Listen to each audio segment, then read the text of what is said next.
جیسا کہ آپ کو معلوم ہے کہ یہاں پہ ایک ایجوکیشن سینٹر بھی ہے اور ساتھ میں آپ نے دیکھے یتیم خانہ ہے، اسکول ہے، مدرسہ ہے، مسجد ہے، تمام سیکٹر یہاں موجود ہے اور اس کے باوجود بھی یہاں بھینس باڑہ موجود ہے جو غیر قانونی ہے۔ ریزیڈینشل ایریا کے اندر کہیں بھی نہیں قانوناً جو ہے یہ بھینس باڑہ یہ نہیں بن سکتا۔ یہاں بھینس باڑہ دیا ہے، یہاں یہ جو مین قبرستان روڈ ہے اس پر یہ غیر قانونی چیزیں ہیں۔ یتیم خانے یا بچوں کے لیے بہت مسائل ہے، خاص طور بھینس باڑے سے کچرا کنڈی بنی ہوئی جو لوگ آگے کچرا روڈ پہ ڈال دیتے، اس سے آنے جانے والوں کے لیے بہت سارے مسائل ہیں جو گاڑی نہیں گزر سکتی۔ مسجد مدرسہ قبرستان لوگ جانا چاہتے ہیں ان کے لیے بہت مسائل ہے۔ پہلے یہاں پہ سیوریج لائن بھی بٹی ہوئی تھی، اس سے بھی اتنا پانی نکلتا تھا جس کی وجہ سے لوگ جو ہے قبرستان جو ہے صاف ستھرے نہیں پہنچ سکتے تھے۔ وہ تو شکر ہے کہ کسی طریقے سے ہم نے وہ کروا لیا،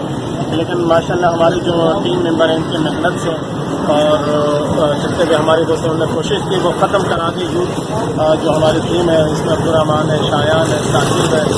اور محمد علی ہے، محمد مصطفیٰ ہے، تو ان کی کوشش سے یہ چیزیں تو ختم ہو گئی، لیکن مین جو مسئلہ ہے وہ ہے گاربیج۔ اس کو ختم کیا جائے، ہمیں ایک کچرا کنڈی بنا دیا جائے تاکہ لوگ پراپر طریقے سے وہاں کچرا جمع کریں۔ اور میرا یو سی چیئرمین مختلف جو ادارے ہیں حکامی بال ہیں ان سے ریکویسٹ ہے کہ اس پہ غور کریں۔ اور